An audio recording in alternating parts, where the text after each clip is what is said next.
Hello, welcome.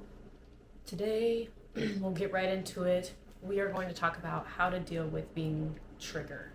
Being triggered is a present reaction to a previous trauma. So you are experiencing past pain in the present moment. So this could look like having a reaction disproportionate to what is actually going on, and it can be very confusing and hard to deal with, or hard for our partners, friends, family, etc. to deal with as well.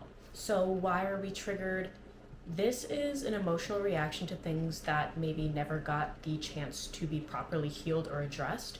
And so that can look like you might get angry if you feel like you're being told what to do, if you were in a controlling situation in the past. You might get really anxious when someone isn't there for you because you had emotionally unavailable providers or parents. Or you might panic when you feel like you're in a situation where you have no control because you used to feel helpless in some sort of situation in the past. It feels so unbearable and awful because our body is very interesting, and it kicks off some neurotransmitters that put us into fight, flight, or freeze. And once these stress hormones are released into our body, we are more likely to succumb to reacting instead of responding, because it's just a really intense reaction and it's something inside of us that we can't really control, that we feel like we can't control. So how do I identify triggers and help myself before they become a problem?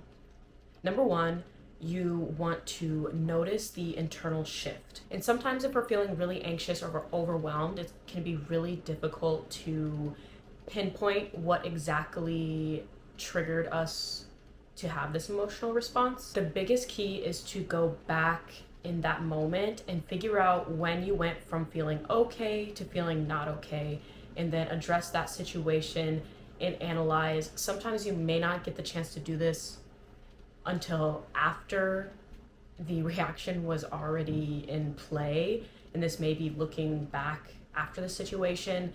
But either way, anytime you do the evaluation is important for your growth through the trigger. After that, you want to name the emotion. So were you sad? Were you anxious? Were you angry? Were you scared? Find the emotion where you feel it in your body and give it a name, give it a label. And notice how it feels in the body, because certain emotions can feel certain ways. Like sadness can feel like heaviness in your chest. Anxiety can feel like a pit in your stomach. Notice where you feel it in your body, because oftentimes we can feel it in our body before we can feel it in our mind. And number three is to understand the trigger. Like I said, this can happen after the fact, but where in the past have you felt this emotion before? What does it remind me of? What situations did I feel similar sensations or emotions? What thoughts come with the emotions that I'm feeling? And is there a specific event in my childhood that could stir up these same emotions? The biggest key to when you're feeling triggered is to learn how to self-regulate. This can look different for everybody. Some examples could be taking a really deep breath, or doing multiple deep breaths, some breath work. I like to do box breathing. You can look it up. It's really interesting and it works really well for me. Journaling. If I'm in a situation where I can't necessarily deal with it right then and there, if I'm in public, if I'm in school, if I'm at work, whatever, then I write it in my notes in my phone and come back to it later. Anything that I remember, because as we move through the day, the memory of what happened could kind of get muddled a little bit.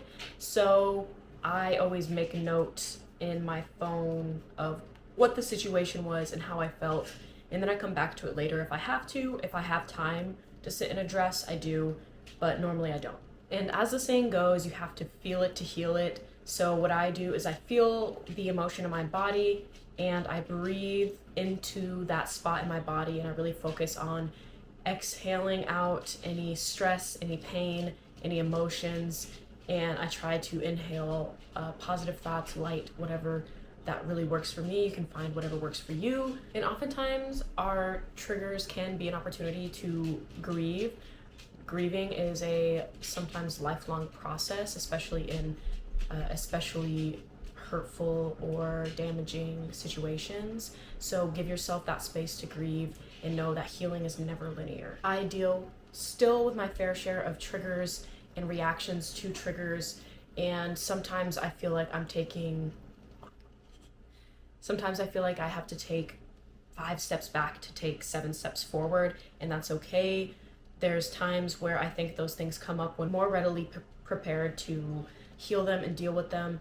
I think the universe has an interesting way of resurfacing emotions when we have collected the tools that we need to get through them better than we had previously. So be patient with yourself. Find a way to self regulate. Some people like to do the 5 senses method. It's whatever works for you. And happy healing.